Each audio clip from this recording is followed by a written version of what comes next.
Konsep reaksi redoks. Redoks itu terdiri dari dua kata, yaitu reduksi dan oksidasi. Nah, pertama kita jelaskan tentang bilangan oksidasi. Bilangan oksidasi atau muatan unsur. Dalam menentukan bilangan oksidasi, ada beberapa cara penentuan bilangan oksidasi. Yang pertama, dalam bentuk unsur atau molekul unsur, bilangan oksidasi atom-atomnya sama dengan 0. Contoh, biloks Na dalam unsur Na sama dengan 0. Biloks O dalam molekul 02 sama dengan 0. Biloks Ci dalam molekul Ci2 sama dengan 0. Biloks P dalam molekul P4 sama dengan 0. 2. Dalam senyawa ion, bilangan oksidasi atom-atom sama dengan muatan kation dan anionnya. Contoh, dalam senyawa NaCl, atom Na bermuatan +1 dan atom Ci bermuatan -1, sehingga bilangan oksidasi Na sama dengan +1 dan Ci sama dengan -1. Yang ketiga, bilangan oksidasi atom-atom yang lain ditentukan menurut aturan-aturan berikut. Aturan yang pertama, biloks atom golongan 1A dalam semua senyawa adalah +1.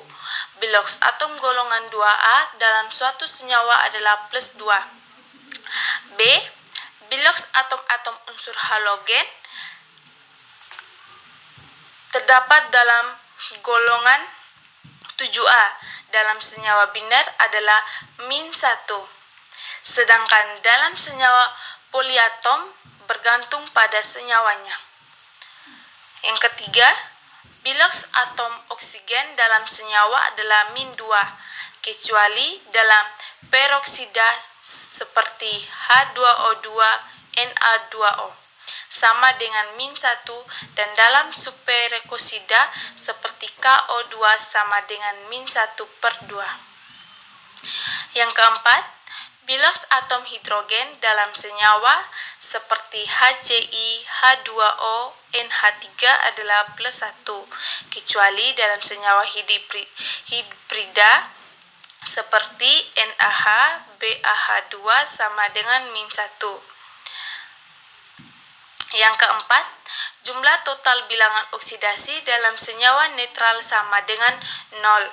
Jumlah total bilangan oksidasi untuk ion sama dengan muatan ionnya.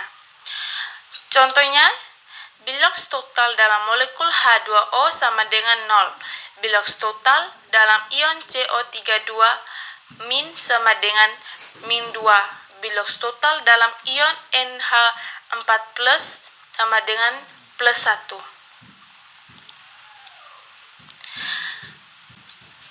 Contoh soal menentukan bilangan oksidasinya. Contoh yang pertama, Why you always in a mood? Fuck around acting brand new. I ain't tryna tell you what to do, but try to play it cool. Baby, I ain't playing by your rules. Oke, kita lanjut pembahasannya. Kali ini kita mulai dari konsep reaksi redoks berdasarkan pelepasan dan pengikatan oksigen, perpindahan transfer elektron, dan perubahan bilangan oksidasi. Yang pertama, konsep reaksi redoks yang melibatkan oksigen. Coba deh kamu perhatikan persamaan reaksi penguraian berikut ini. Di ruas sebelah kiri, reaksi terdapat senyawa oksida, yaitu HgO. Sementara itu, di ruas sebelah kanan, reaksi terdapat unsur Hg dan gas oksigen O2. Itu berarti terjadi perubahan dari HgO menjadi Hg. Nah, gas oksigen O2 di ruas sebelah kanan menandakan terjadinya pelepasan oksigen. Karena ada pelepasan oksigen, maka reaksi ini merupakan reaksi reduksi. Sekarang coba kita perhatikan persamaan reaksi pembentukan tembaga oksida di ruas sebelah kiri reaksi. Terdapat unsur Cu dan gas oksigen O2. Sementara itu, di ruas sebelah kanan reaksi terdapat senyawa tembaga oksida CuO. Artinya, unsur Cu akan mengikat oksigen dan berubah menjadi tembaga oksida, CuO. Nah, karena ada pengikatan oksigen, maka reaksi ini merupakan reaksi oksida. Gampang sih kalau dilihat dari persamaan reaksi kimianya. Pada reaksi reduksi, gas, oksigen, atau O2 akan berada di ruas sebelah kanan sebagai produk, dan sedangkan pada reaksi oksidasi gas, oksigen, atau O2 akan berada di ruas sebelah kiri sebagai reaktan.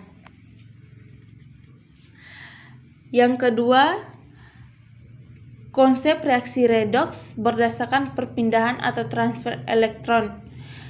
Reaksi reduksi adalah reaksi penangkapan elektron, sedangkan reaksi oksidasi adalah reaksi pelepasan elektron. Bisa kamu perhatikan pada reaksi reduksi elektron berada di ruas sebelah kiri, reaksi sebagai reaktan. Sementara itu, pada reaksi oksidasi, elektronnya berada di ruas sebelah kanan, reaksi sebagai produk. Konsep reaksi redoks yang melibatkan perpindahan elektron ini hanya bisa terjadi pada senyawa ionik saja, sedangkan senyawa kovalen tidak. Karena itu muncul konsep redoks yang ketiga, yaitu berdasarkan perubahan bilangan oksidasi atau biloks. Masih ingat nggak sih dengan bilangan oksidasi biloks? Bilangan oksidasi adalah muatan positif dan negatif pada suatu atom. Unsur yang biloksnya positif biasanya merupakan atom-atom unsur logam seperti Na, Fe, Mg, Ca, dan unsur logam lainnya.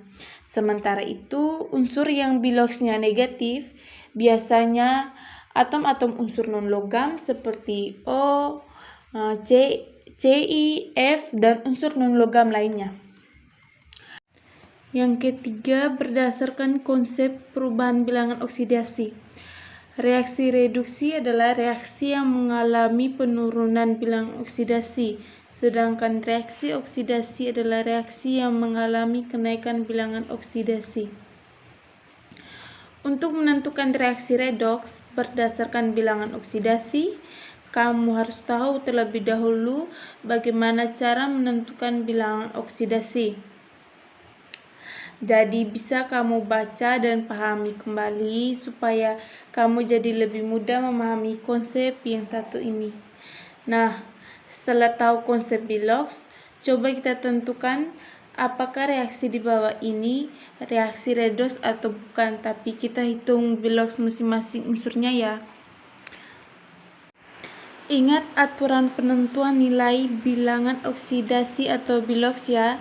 Dalam senyawa biloks oksigen atau O, itu umumnya bernilai -2, kecuali jika oksigen berada dalam senyawa peroksida atau H2O2, maka nilainya -1.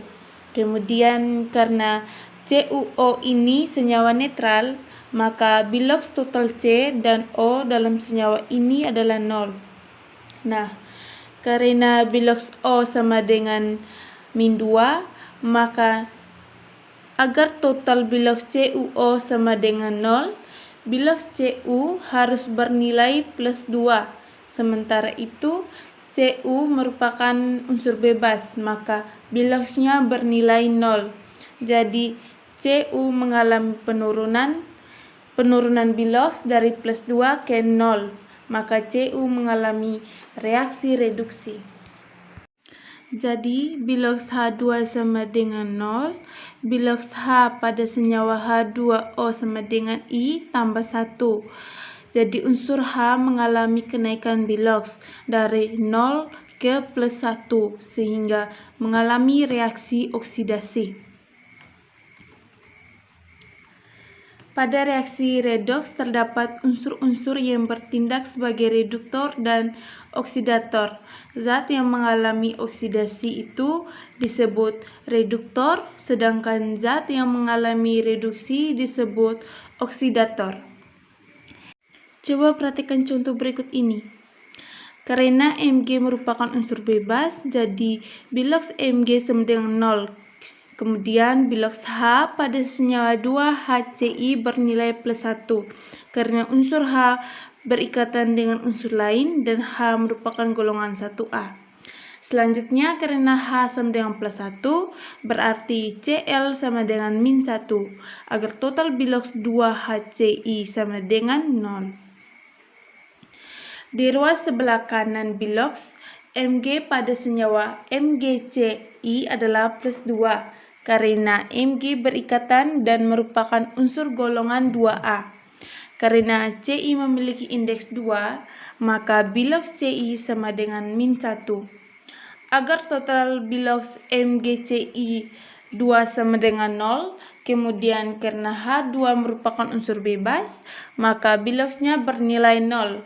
Unsur Mg mengalami kenaikan bilox dari 0 ke +2 sehingga mengalami reaksi oksidasi.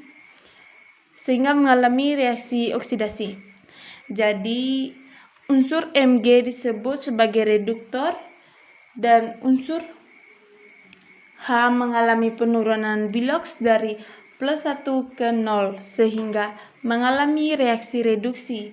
Jadi HCl disebut sebagai oksidator. Gimana? Paham dengan penyelesaian contoh soal dan penjelasan dari saya tentang reaksi redoks? Demikian penjelasan dari saya. Semoga bermanfaat bagi kita semua.